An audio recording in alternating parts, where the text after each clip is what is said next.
And our friends have joined us, Steven Jackson and Ryan Russillo, joining us to talk some NBA. And look, I come bearing gifts. You're welcome. ESPN, the magazine. One pass one down. There you go. Exactly.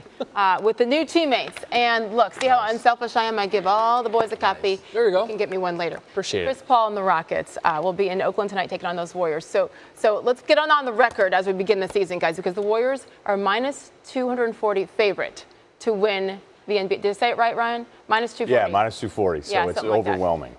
Yes, to say the least. So barring injury, which you can say that about any single team in the league, right?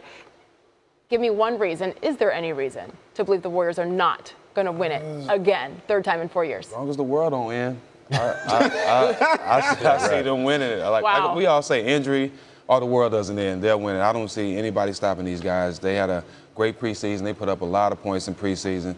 I see them picking up where they left off. Yeah, the scary thing is you could argue their bench is even a little bit better. You could argue the continuity of these guys playing together another season, because in the beginning offensively last year, I think they were trying some things with Durant and Curry that weren't even really clicking, and yet they were still winning games. So I think it could be even worse, not from a record standpoint, I mean worse for the rest of the league, but once they get into the playoffs, it's just impossible to think. I mean, if you're forcing me, because I think you're going to be asking us this all season long, Cleveland's depth is a lot better. Bringing Isaiah Thomas in later provides them another score. They have more wings that they can throw at guys like Durant to defend them, so it's not all on LeBron. So I actually, when I look at Cleveland, the closer we get to this thing tonight, I love their depth, but it's just hard for any of us that watch Golden State and think they're going to be better, that anybody can beat them.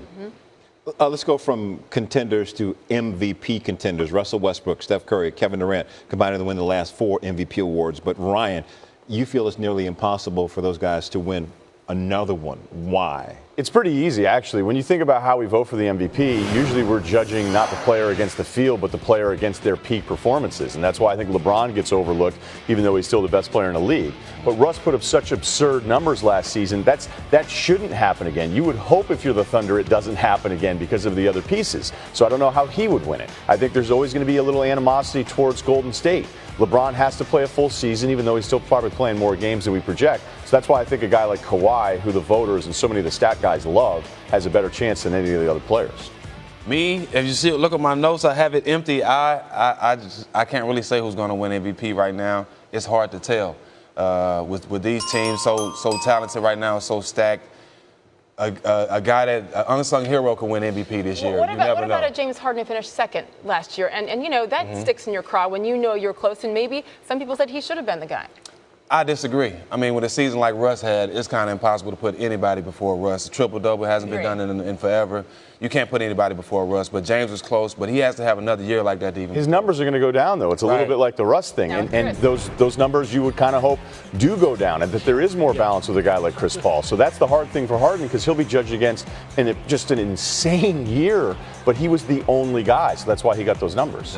I'd say keep an eye on Giannis on that list, but he plays in such a small market. I don't know how many people, casual fan, casual voter, get to see more than a handful of games of his. Well, the real basketball fans know that he's dominant and he'll be in those talks. The real basketball fans are watching. All right, yeah, I know he's got injury issues, but where's Anthony Davis on that list?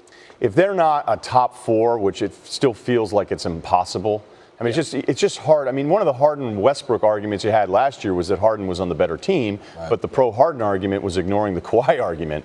So if Anthony Davis, even if they're a 7th or 8th seed, I think that's really hard for the voters to buy into that in the West. It's harder for them now, too, with no Rondo being hurt. So it's going to be real hard for them starting off. Well, they better get used to that. They may not go 80 games with Rondo.